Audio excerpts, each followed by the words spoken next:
सर्वांना जय लवजी, जय भीम. माझ्या मातंग बांधवांनो, आज आपण मुंबईमधला महार तथा नवबौद्ध समाजाचा मोर्चा बघितलेलाच आहे. खरं तर असं वाटत नव्हतं की महार समाज एवढ्या जिद्दीने, एवढ्या त्वेषाने या उपवर्गीकरणाला विरोध करण्यासाठी पुढे येईल. असं वाटत होतं की बौद्ध समाजाचा किंवा महार समाजाचा जो या उपवर्गीकरणाला विरोध आहे तो वरवरचा आहे. परंतु आजच्या मोर्चामधून असं लक्षात आलं की हा समाज खरंच मोठ्या त्वेषाने या उपवर्गीकरणाला विरोध करण्यासाठी पुढे येत आहे. आज जर आपण बघितलं तर मुंबईमध्ये फार मोठा मोर्चा त्यांनी आयोजित केला होता आणि एवढ्या पावसामध्ये सुद्धा एवढी मोठी पब्लिक, एवढा समाज तिथे जमलेला होता. आणि या मोर्चात आपण बघितलं असेल की आनंदराज आंबेडकर जे नेहमी म्हणत असतात, जे फेक नेरेटिव्ह पसरवत असतात, तेच काम आज त्यांनी आझाद मैदान इथे केलेलं आहे. आणि मुंबईमध्ये जाऊन सरकारला सुद्धा एक फेक नेरेटिव्ह त्यांच्या समोर ते पसरवत आहेत. त्यांचं म्हणणं आहे की उपवर्गीकरणाला विरोध हा फक्त महार समाजाचा नसून 58 जातींचा उपवर्गीकरणाला विरोध आहे. नुसत्या 58च नाही तर मांग जातीतले काही लोक सोडले तर मातंग समाजसुद्धा या उपवर्गीकरण विरोधी लढ्यामध्ये आमच्यासोबत आहे, असं ते सांगत आहेत. आणि केवळ मातंग समाजच थोडाफार हा वर्गीकरण मागत आहे. बंधूंनो, मला वाटतं ही फार मोठी त्रुटी जी आहे ते आपल्या चळवळीमध्ये राहिल्यामुळं त्याचा गैरफायदा आनंदराज आंबेडकर घेत आहेत.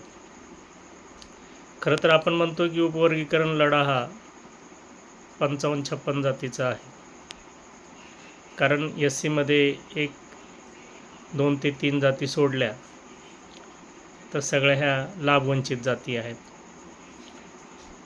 परंतु ह्या जे 55-56 जाती आहेत ह्या एकत्रित नसल्यामुळे, या संघटित नसल्यामुळे उपवर्गीकरण समर्थक जाती ह्या मोठ्या प्रमाणात दिसून येत नाहीत आणि केवळ मातंग समाज हा एकटा तिथे पुढे दिसतोय.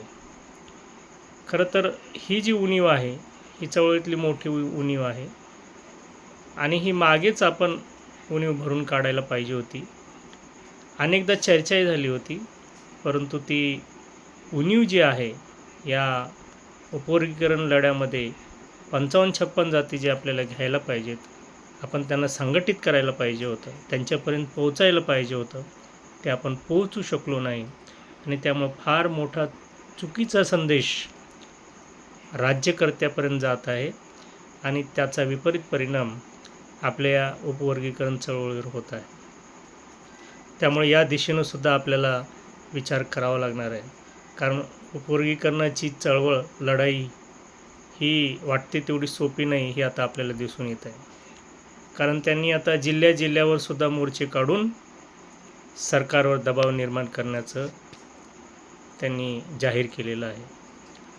आणि विरोधक एवढ्या मोठ्या ताकदीने पुढे येत असताना आपल्याला सुद्धा व्यवस्थित रणनीती आखून या लढ्यात पुढं गेलं पाहिजे आणि त्यामुळे सरकारला सपोर्ट होणार आहे आणि उपवर्गीकरण करण्याला त्यांनाही एक आधार मिळून, एक त्यांना मदत होऊन हा विषय पुढं जाणार आहे. त्यामुळे भविष्यामध्ये आपल्याला खूप विचारानं, एकीनं पुढं जावं लागणार आहे. सर्व जातींना, 55-56 जातींना जोडणं हे आपल्यासमोरचं आव्हान आहे आणि ते आपण केलं पाहिजे. त्याशिवाय ही चळवळ पुढे जात नाही. सोबतच आता मातंग समाजातील विविध संघटनांनी इथं एकत्र येणं एका बॅनर खाली येणं आणि लढाई करणं हे खूप आवश्यक आहे. आता हा आजचा महार समाजाचा मोर्चा जो मोठा झालेला आहे, त्याचं एकमेव कारण आहे की सर्व संघटना जे वेगवेगळ्या दिवशी मोर्चे काढणार होते विरोधात, त्या सगळ्या संघटना एकत्र येऊन एकाच दिवशी मोर्चा काढल्यामुळं हे त्यांचं मोठं आंदोलन झालेलं दिसतं. परंतु आपल्याही संघटना मोर्चे काढतायत, पण वेगवेगळ्या दिवशी आणि आपापल्या पद्धतीने काढतायत. त्यामुळे आपली दखलपात्र लोकसंख्या दिसत नाही आणि तेवढा दखलपात्र मोर्चा होत नाही.